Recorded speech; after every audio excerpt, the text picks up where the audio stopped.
Hello everybody! Today you are gonna have a review of a mechanical keyboard. Sadly, it's been stuck in customs for about a week and it's been a national holiday, so that's getting pushed to 2017. So instead, let's talk about something else in this, the last gaming culture of the year. Why the last? Because in the final week of shows in this year, we're gonna have a sort of a celebration of all the video games that were released this year and we actually got to play. Very important in that aspect, that we actually got to play. So on this show, let's talk about something that's kind of annoying. Bandwagons. I know I've mentioned this summer before, I have no idea where. There's been about 50 shows of this type, gaming culture this year, over 50 top 7s. 50 something history pieces and the other things, so mayhaps I have said something similar in the previous shows. So what exactly is a bandwagon? Well, according to the dictionary, it is an activity or cause that has suddenly become fashionable. So it's not something that's limited to gaming. Oh god, is it not? Pretty much no problem in video gaming is because of video gaming. It's because of people. People are people and there'll always be people. That makes a bit more sense in a different language where there will and they will is the exact same word. People. They ruin everything, don't they? So, bandwagons. What are they? Well, I've just said what they were, but what are they in video games? Friends. The ones that people jump on instantly without any sort of in-depth analysis of why they do it.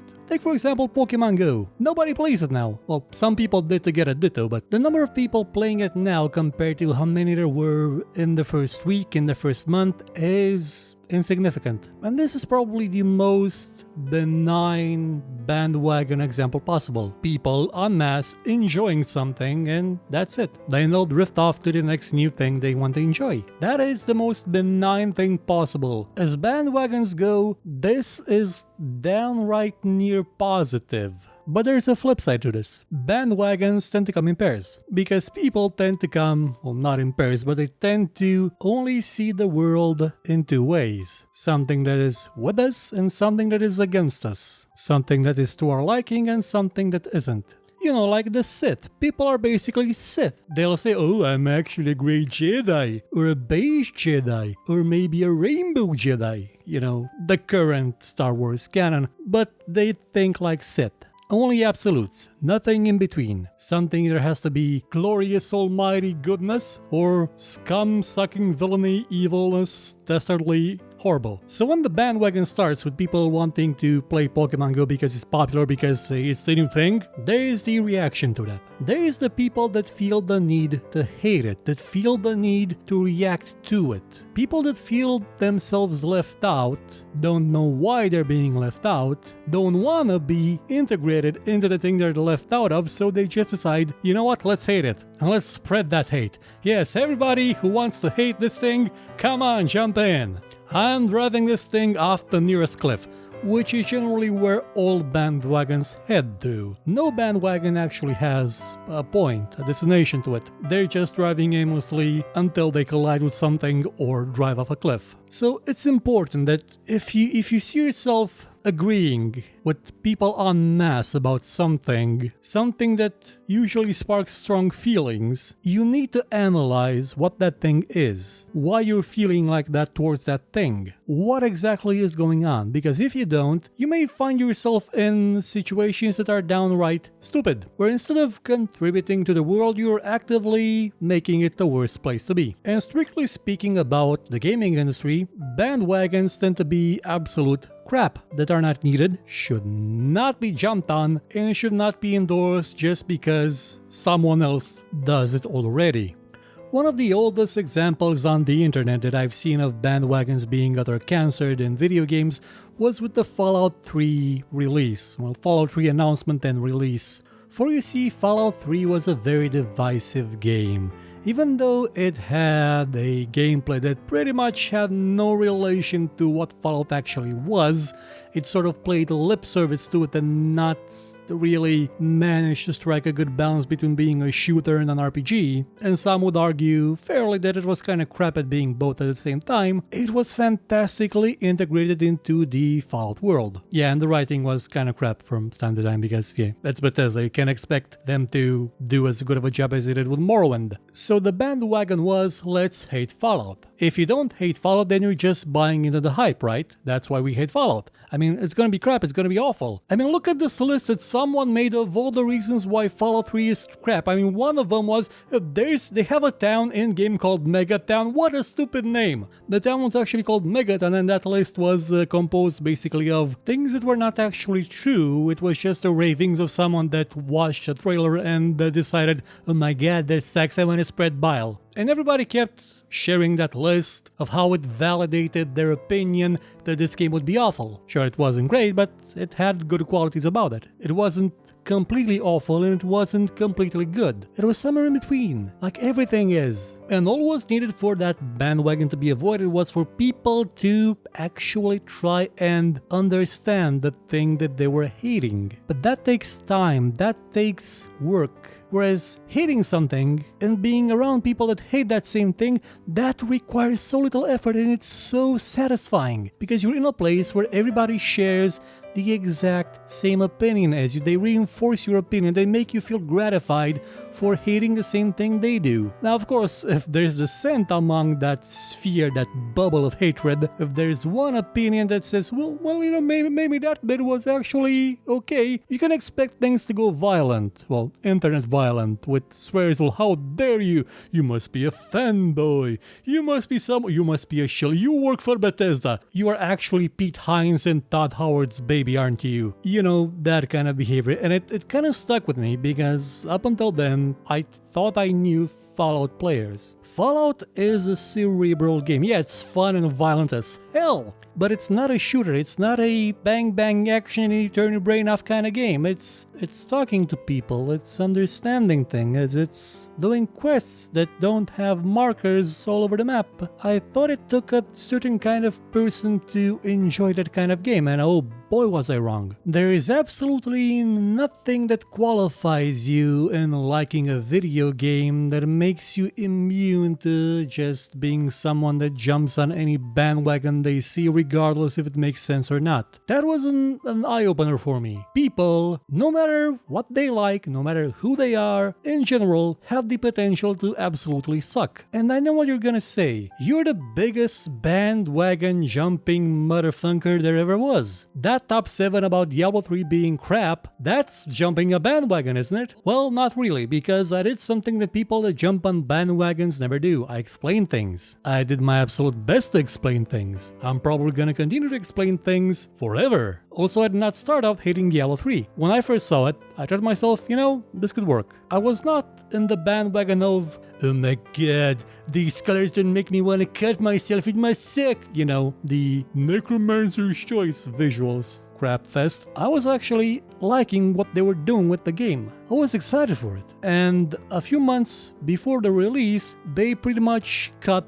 one giant aspect of the game, namely the way that skills were acquired and how they evolved. They cut character building from the game. All that was left was item builds. And that's not Diablo, that's World of Warcraft. In Diablo, you built a character, you leveled that thing up for a reason, so that your character, based on the choices that you made, was nothing like any other character that another player had. Well, that was a theory, but people just play the same meta because there's a bandwagon there too. Whereas in Diablo 3, you don't have a choice for building your character, it's the same one. You have all access to all the same skills, you do not change things, you do not permanently impact your character with any choices. You just give them gear. Also, there was the other stuff I mentioned, so that sort of excludes me from that bandwagon. People have also recently accused me of being in the, oh my god, you like Overwatch? Oh my god, I actually thought more of you that someone like you would not be influenced by marketing. And I wasn't, I played Overwatch. Its team Fortress 3. It's a Team Fortress 3 I never got. I like it.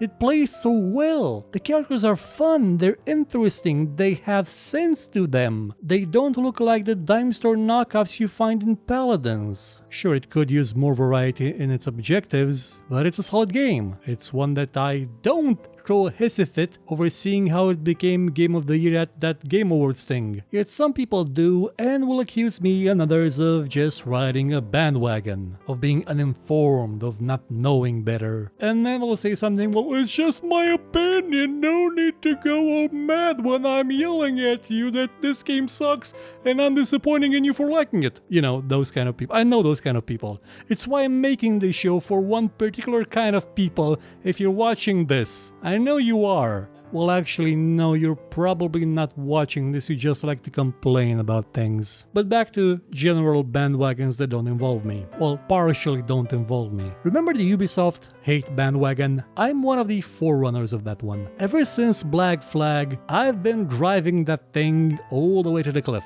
To some people, Black Flag is an amazing game. To me, it's a repetitive, badly made pirate game with a bad action adventure game in it. It looks stunning, it looks magnificent, but I just do not like it. And Ubisoft just sold me a different game than the one I bought. They did the same thing with The Crew, they did the same thing with Watch Dogs. For a while they were quite busy with screwing everybody over, repeatedly, hard. And so there was backlash, which you can interpret as a bandwagon. Especially since people that had no idea what the backlash was about, what the criticism was, just wrote it because, hey, people are hating things, let's hate them too. And then came the big one. Now, usually the bandwagon is a gamer community-driven thing. It's us being ignorant and not understanding things and just throwing out our feelings, our hatred usually, at the developer. What happened to Ubisoft 2 years ago was the exact opposite. The industry was on a bandwagon to hate Ubisoft. And not the same bandwagon of fuck Konami because fuck Konami, but the notion that Ubisoft was somehow sexist. Everybody jumped on it. It was shocking how much everybody wanted a piece of it. Because that bandwagon made bank, baby. Everybody writing it was front and center on every title, on every news site, everywhere. You would see news sources that were reporting on the signature comments on petitions to add a female character, a playable character, in Assassin's Creed Unity. That was somehow newsworthy. You had voice actors saying, well, it's current year, why isn't there a female playable character in this video game that was never ever sold as having a female character in it? Not when it was announced, not when they revealed the co-op mode, which just uses a clone version of the same character. You had that false narrative of, well, Ubisoft said that women are hard to animate, and that thing propagated like wildfire. No one at Ubisoft said that. They said, we have to double all our animations to do that, to get a female character in the game. And we don't have the budget for it because we spent about a year and a trillion polygons making the Cathedral of Notre Dame. Also, we only have one character in the storyline that's playable, that has assets made for a playable character, movesets, actions, animations. Ubisoft explained things in detail, and yet there were people like Ellie from The Last of Us with its current year, why don't you have a female playable character in it? There is no excuse, like what Ubisoft said wasn't an excuse. You had people from Naughty Dog, actually, if I'm not mistaken, who are saying, oh well, you can just reuse the male animation for the female character and you'll have no problem, you're just being sexist, you're being lazy. And that wouldn't actually work unless you just swap the head with a female characters, because you'd have to get the proportions exactly right for the animations to make sense. And even then you'd have to get the facial features generally in the same area for them to not look, well, to be fair, even the release version of Unity had major issues with facial animations regardless of gender, mostly because there were no faces in it. And then came other bizarre things. There was Telltale Games, you know, people that make adventure games, saying, well, since the inception of Borderlands, the adventure thingamajigabob game, we always had a female and a male character. There was never any question in our minds. That coming from the studio that up until that point did not actually have a female playable character in their games. You had BioWare saying, well, on Dragon Age Inquisition we had the cover of the box. You know, if you look at it from behind, you can't tell if it's a male character or a female character. We're so innovative in this. Like us, like us. We're on the bandwagon. Come on, like us. As if no one ever did that before. Most people did that before. It's just that BioWare decided to not care that the Mass Effect series had a female character option since its inception. You generally tend to see a lot of people that actually did questionable stuff be the ones that are the most vocal when it comes to someone else being accused of similar things, because they use it as a means to have some positive light put upon them in that current situation. And you had people that I actually thought were better than this, like Brianna Pratchett was calling out Ubisoft for not having a female playable character in Assassin's Creed, which they did in Liberation. They also had female characters in every multiplayer mode of Assassin's Creed since Brotherhood. And when she saw that they released the port of the game for consoles in January with a little marketing push, she basically went all out. You didn't put enough marketing behind that one because it starred a woman, didn't it? Not because it was a Vita game that was later ported to consoles and PC. It wasn't a main tire game, that's why it didn't have the same marketing budget.